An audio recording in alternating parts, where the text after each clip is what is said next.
당신과 함께합니다. 한마음 힐링 투데이 시작합니다.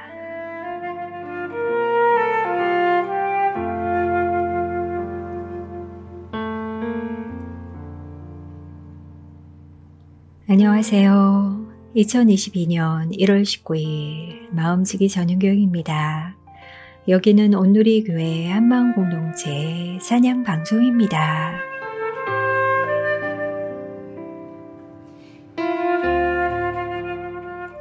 오늘은 윤신혁 전도사님의 성경 속 힐링 메시지라는 주제로 함께 하려고 합니다. 작년 한마음에서는 윤 전도사님의 바이블 그룹 테라피가 진행되었어요. 전도사님이 전해주시는 힐링 메시지가 너무 좋아서 시즌2에서 함께 들었는데요.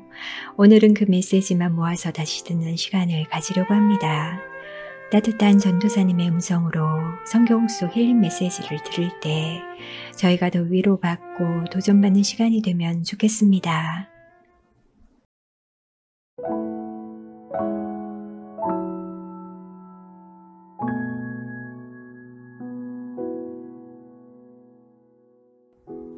첫 번째 묵상은 다윗의 이야기였죠. 어리고 약했던 다윗이 어떻게 건강한 자아를 가지게 되었고 자신의 삶을 믿음으로 바라보게 되었는지 전도사님의 3분 묵상을 통해 저희도 배워가는 시간이 되면 좋겠습니다. 전도사님 나와주세요. 다윗과 골리앗 이야기, 아마 교회를 다니지 않는 분들에게도 잘 알려져 있는 유명한 이야기입니다. 블레셋 사람 거인 골리앗을 소년 다윗이 물맷돌 5개로 승리한 기적과 같은 이야기인데요. 저는 오늘 이 이야기를 건강한 자존감의 근원이라는 주제로 함께 나누고자 합니다. 다윗은 골리앗에게 용감하게 나섰지만 사실상 그 둘의 대결은 계란으로 바위치기와 다름없었습니다. 강대국 출신의 3m나 되는 거구, 온갖 장비와 무기로 치장한 골리앗의 화려함과 달리 다윗은 여러 형제 중 막내였으며 전쟁 중인 형들에게 음식을 갖다주는 심부름하던 존재였고 양치는 일을 했던 어린 소년이었습니다. 또한 그는 사울 왕은 물론 자신의 가족으로부터도 지지와 인정을 받지 못하고 무시당하던 존재였습니다. 다윗은 골리앗처럼 외적인 조건도 외부의 인정도 없었으나 자신의 가치를 외부에서 찾지 않았습니다. 어느 누구도 그를 인정해주지 않았지만 스스로를 존귀하게 여겼으며 거인 골리앗과의 대결에 나설 만큼 건강한 자존감을 가지고 있었습니다. 다윗의 자존감, 건강한 자기애는 어디서 비롯되었을까요? 먼저 다윗은 어려움을 극복하고 대처했던 은혜의 경험을 기억하는 사람이었습니다. 그는 골리앗에게 도전하겠다는 의사에 사울 왕이 만류하자 과거 자신이 양떼를 지키며 사자나 곰이 덤벼들 때 이들을 죽였던 경험을 가장 먼저 이야기합니다. 하나님의 은혜로 자신에게 처한 위기를 극복하고 승리했던 경험을 항상 기억했던 것이죠. 바로 그 은혜의 경험이 다윗이 자존감을 가질 수 있었던 첫 번째 근원이었습니다. 두 번째로 다윗은 사울 왕이 주는 무기가 아니라 자신에게 익숙했던 자기만이 갖고 있던 돌멩이 5개를 선택했습니다. 우리는 흔히 자신에게 없는 다른 사람들이 가지고 있는 무언가를 부러워하곤 합니다.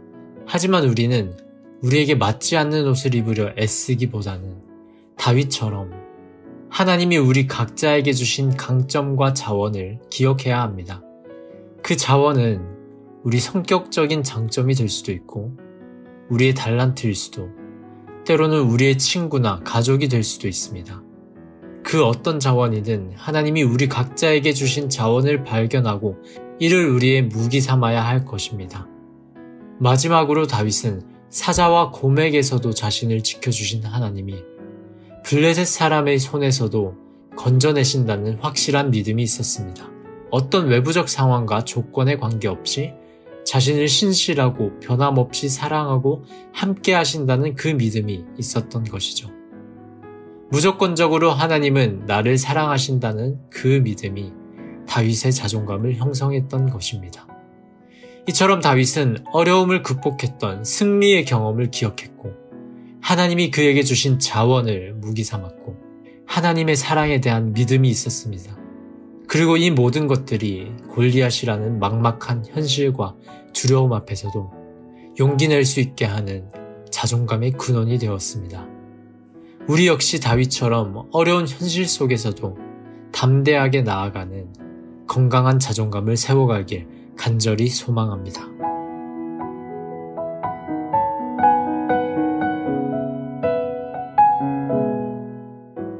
네, 전도사님. 다윗은 하나님 안에서 자신을 발견했고 또한 승리했던 여러 경험들이 자존감을 세워가는 자원이 되었군요. 환청, 망상으로 자존감이 낮아진 우리도 하나님이라는 자원으로 세워져 나갈 수 있음을 믿음으로 고백할 수 있으면 좋겠습니다. 김윤진 간사님의 목소리로 듣습니다. 하나님의 은혜.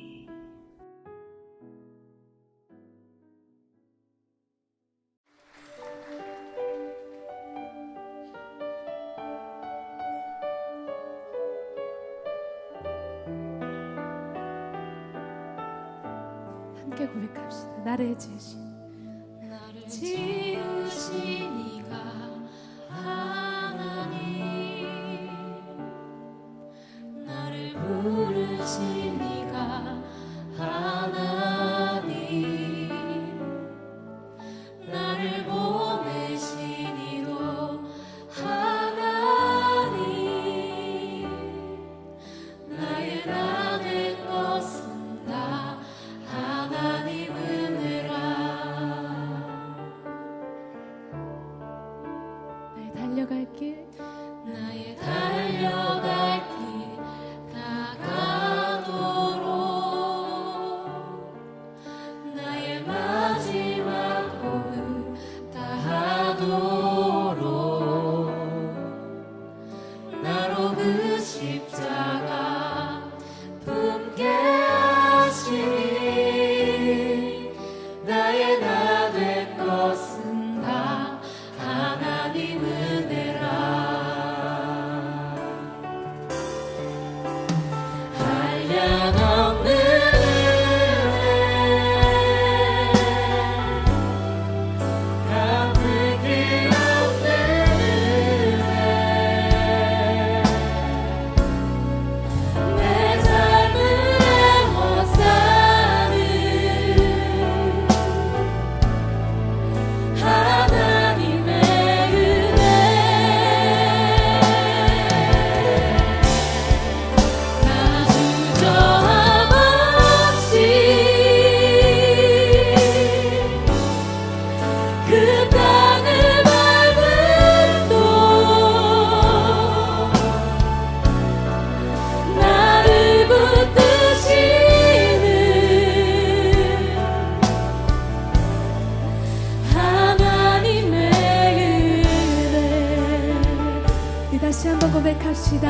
나를 지으신 이가, 나를 지으신 이가 하나님, 나를 부르신 이가 하나님, 나를 보내신 이도 하나님, 나의 나 된 것은 다 하나님 은혜라. 아멘. 나의 달려갈 길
두 번째 메시지는 엘리야의 이야기였죠.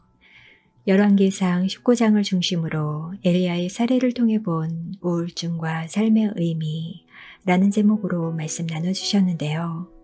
엘리야도 좌절한 적이 있었나요? 그럼 어떻게 극복했죠? 궁금했었는데요. 전도사님의 메시지를 통해 궁금증 해결해 보도록 하겠습니다. 전도사님, 전해주세요. 네. 오늘은 열왕기상 19장 말씀을 중심으로 우울과 절망에 빠진 엘리야와 하나님은 그의 삶에 어떻게 다가오셨는지 함께 나누고자 합니다.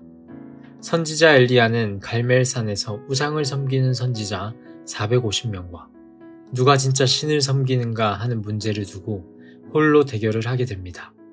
그리고 그 대결에서 엘리야의 제단에만 불이 떨어져 하나님은 여호와 한 분뿐이라는 것을 알리게 되었습니다. 자신의 소명을 이루었던 감격적인 순간이죠.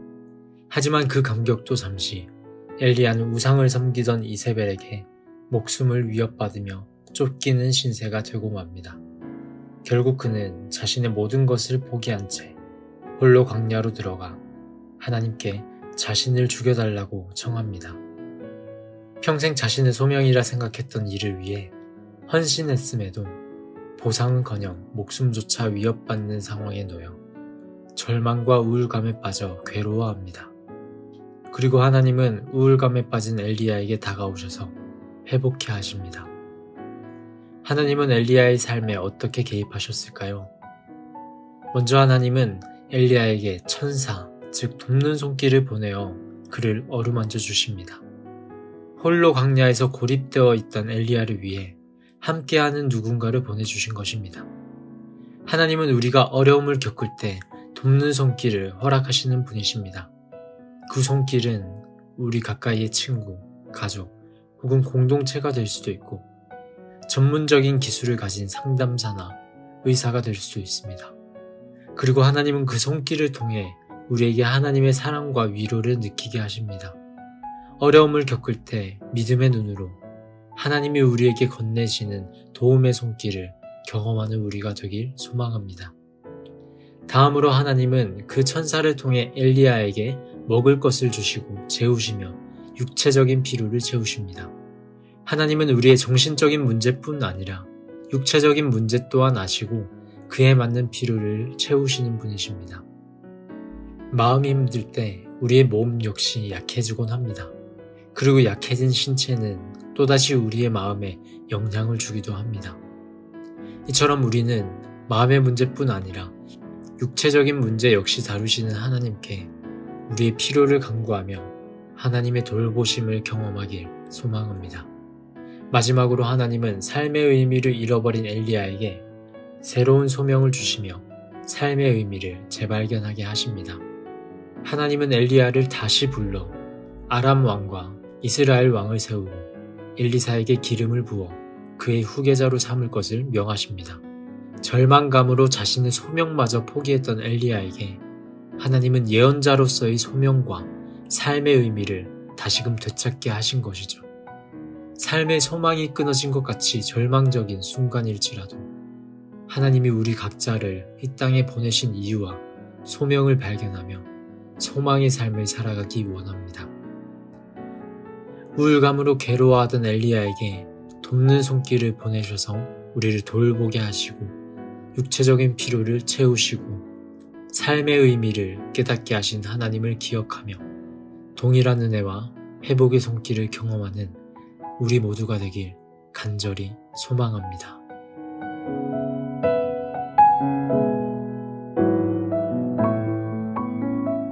네, 궁금증이 해결되었어요.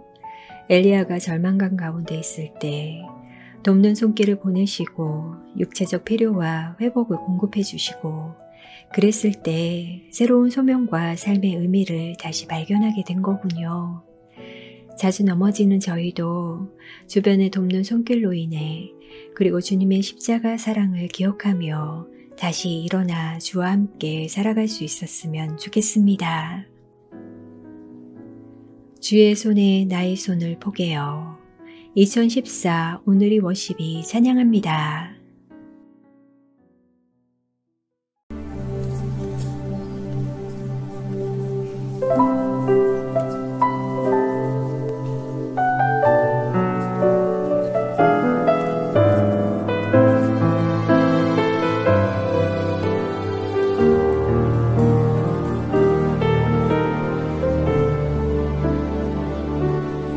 주보혈 날 정결케 하고 주보혈 날 자유케 하니 주 앞에 나 예배하는 이 시간 나의 모든 것을 주께 드리네 주의 손 날 위해 찢기셨고 주의 발 날 위해 박히셨으니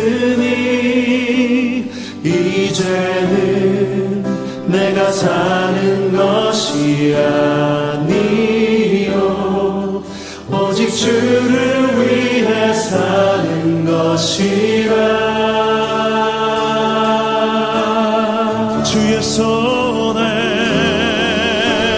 주의 손에 나의 손을 보게도 또 주의 발에 나의 발을 보게요 나 주와 함께 죽고 또 주와 함께 살리라 영원토록 주 위에 살리라 주보혈 날 정결케 하고 주보혈 날 자유케 하니 주 앞에 나 예배하는 이 시간 나의 모든 것을 주께 드리네 주의 손 날 위해 찢기셨고 주의 발 날 위해 박히셨으니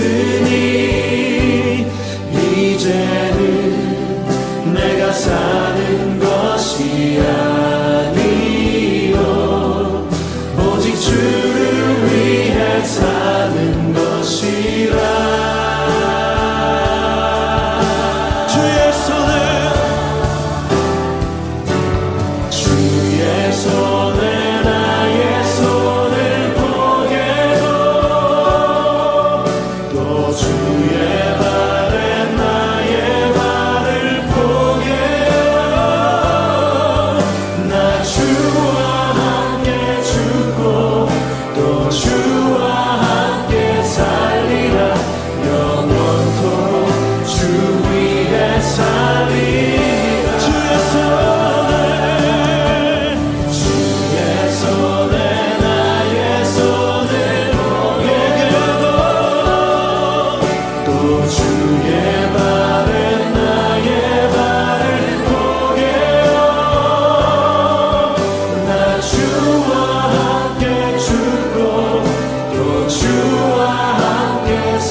지금 여러분은 한마음 힐링 투데이 윤신혁 전도사님의 성경 속 힐링 메시지를 듣고 계십니다.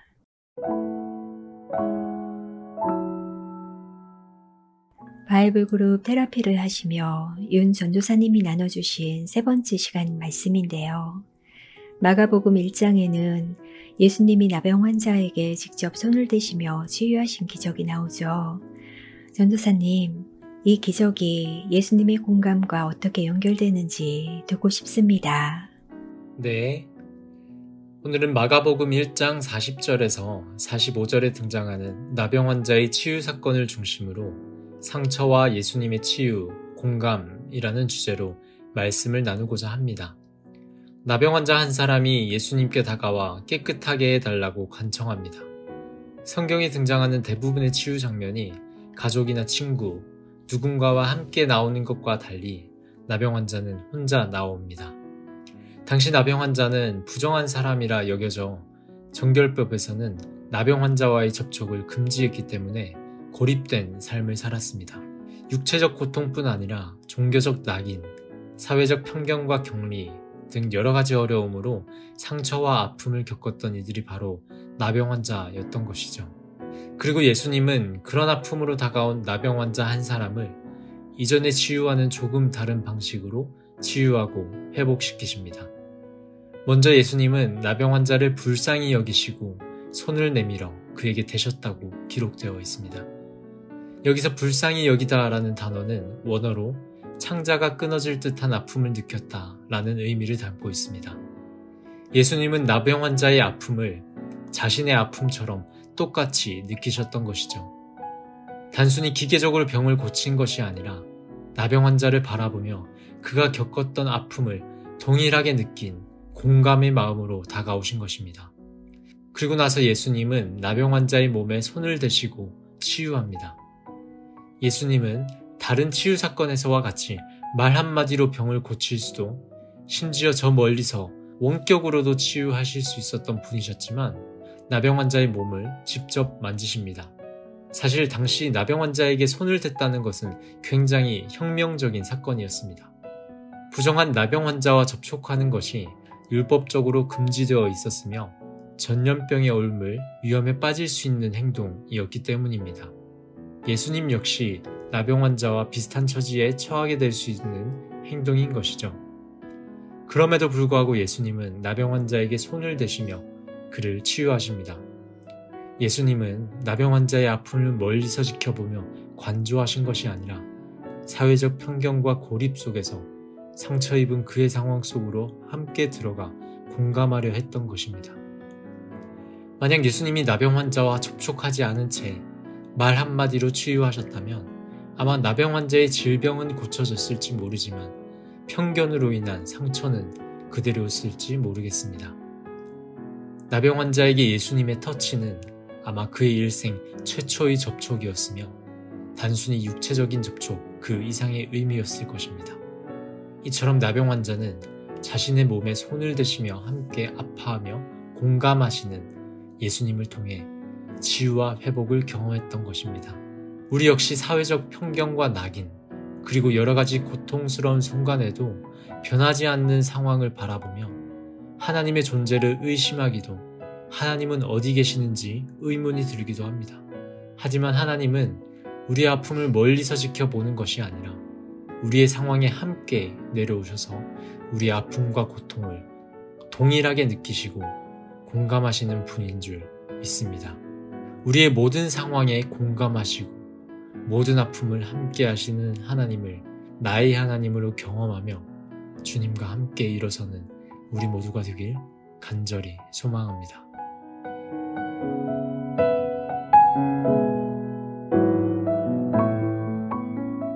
전도사님, 이 말씀은 특히나 저희들에게 더 위로가 되는 것 같아요. 이 방송을 듣는 많은 분들이 치유와 회복을 간절히 원하고 있는데 마가복음 말씀처럼 저희를 찾아오셔서 터치해 주시며 고쳐주시는 주님을 저희도 만나고 싶습니다.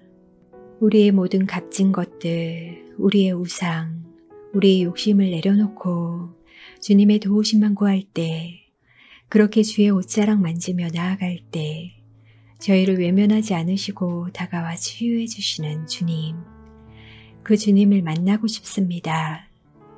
주의 옷자락 만지며 가수 박기영이 찬양합니다. 무릎 꿇고 그 사랑에 나 안기네. 어떤 말도 그 어떤 소리도 그 발 앞에서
주님 그 발에 입맞추며 나의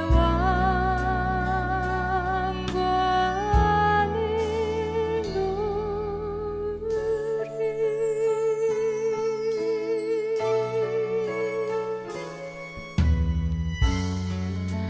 주 나의 사랑 그 발 앞에 앉아 내 모든 기도는 사랑의 노래가 되네.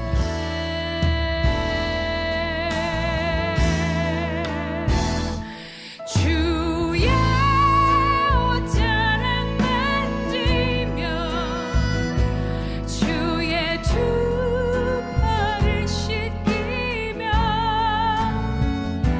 주님 그 발에 입 맞추며 나의 왕관을 놓으리. 주의 옷자락 만지며 주의 두 팔을 씻기며 주님 그 발에 입 맞추며 나의 왕관을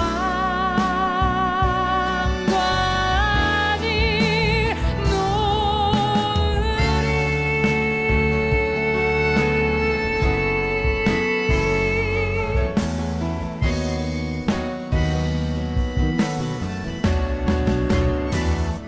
주의 옷자락 만지며 주의 두 팔을 씻기며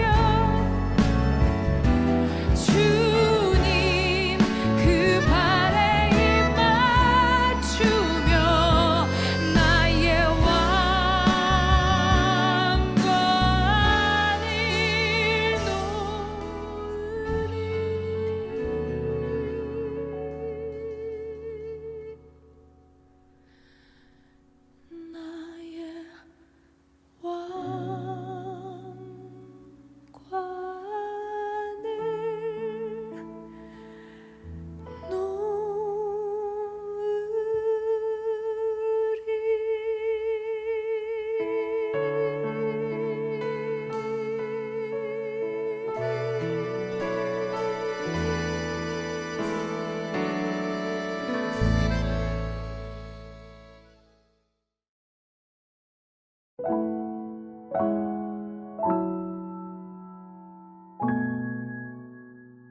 바이블 그룹 테라피 마지막 시간에 전도사님께서 다윗과 아둘람 공동체를 중심으로 공동체적 치유의 힘에 대해 말씀을 전해주셨어요.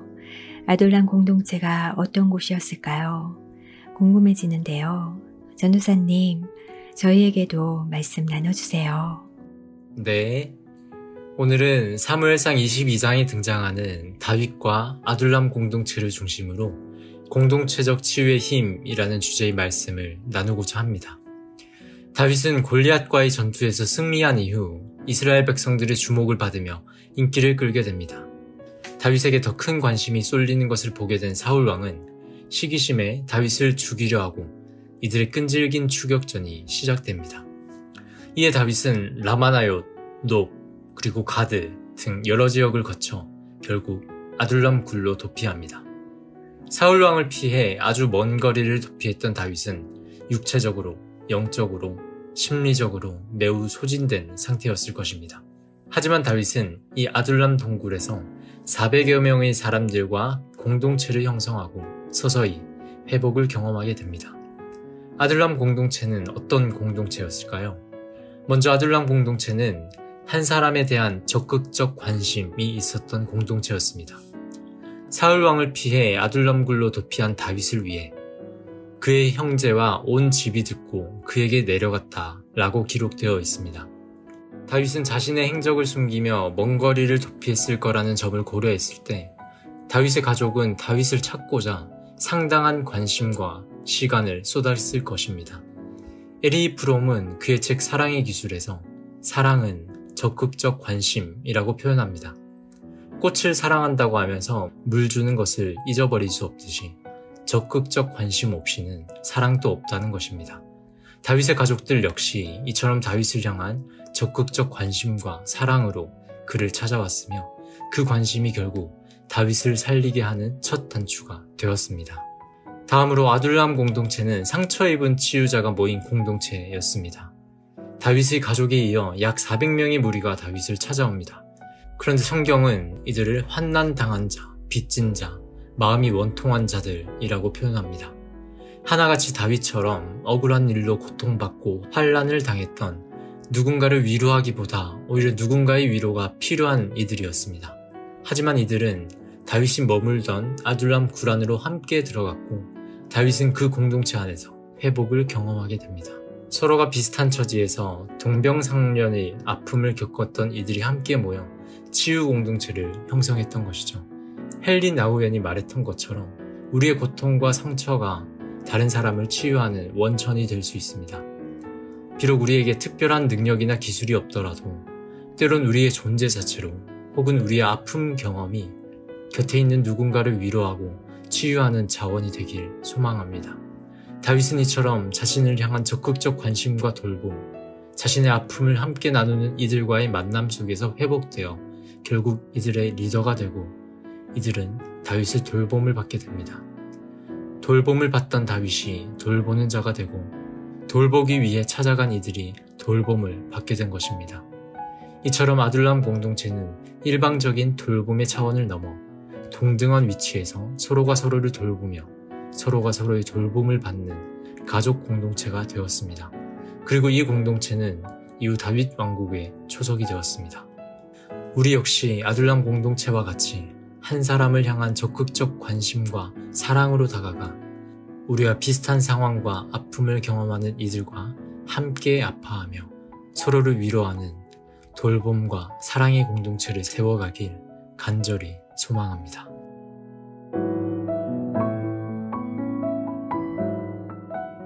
네, 전도사님. 한 사람에 대한 적극적 관심 꼭 필요한 것 같습니다. 상처 입고 어려움을 당하고 저희처럼 아파하며 고통받는 자들이 서로 돌보고 돌봄을 받는 그런 공동체, 저희도 그런 아둘람 공동체와 같은 역할을 감당할 수 있다면, 그래서 더 많은 상처 입은 자들이 모여 함께 회복을 꿈꿀 수 있다면 얼마나 좋을까 소망해 봅니다. 전도사님이 나누어 주신 아둘람 공동체는 온전하지 않은 상처 입은 자들이 도리어 고통 속에 있는 다윗을 위로하며 그곳에서 회복이 있었다고 하는데요. 나의 아픔과 실패 그리고 연약함이 간증이 되는 건 나를 위로하는 공동체가 있고 나를 사랑하시고 늘 내 편이 되어주시는 주님이 계시기 때문이 아닐까요? 나의 약함은 나의 사랑이요. 골방 라이브의 진리가 찬양합니다. 참 고마운 친구 나의 예수님, 나는 깨지기 쉬운 질그릇과 같으나 때론 낙심해도 포기치 않음은 예수의 생명이 내 안에 있기에 내 삶의 동행자 나의 예수님, 나는 기대가 없는 어린 나귀 같으나 때로 쓰러지나 다시 일어남도 예수의 생명이 내 안에 있기에 나의 약함은 나의 자랑이요, 나의 실패는 나의 간증이요, 나의 아픔 나의 영광이니 그 부르심 따라 내가 걸어갑니다. 내 삶의 동행자 나의 예수님, 나는 기대가 없는 어린 나귀 같으나 늘 쓰러지나 다시 일어남도 예수의 생명이 내 안에 있기에 나의 약함은 나의 자랑이요 나의 실패는 나의 간증이요 나의 아픔은 나의 영광이니 그 부르심 따라 내가 걸어갑니다. 나 가난함은 나의 상급이요 나 미련함도 나의 자랑이요 나 쓰러짐은 나의 고백이니 그 부르심 따라 내가 걸어갑니다.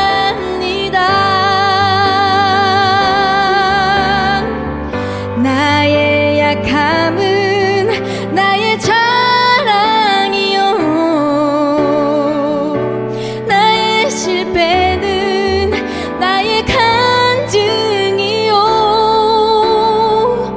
나의 아픔은 나의 영광이니 그 부르심 따라 내가 걸어갑니다.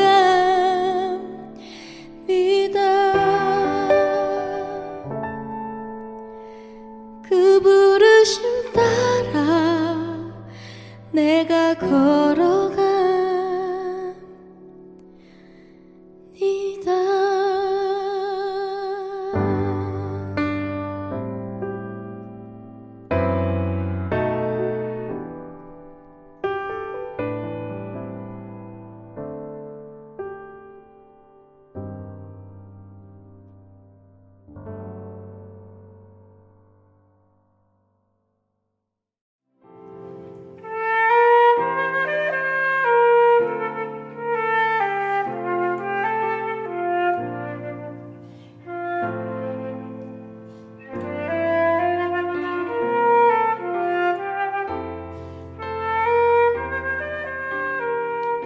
(1월 19일) 한마음 힐링 투데이, 윤신혁 전도사님의 성경 속 힐링 메시지로 함께 하셨습니다.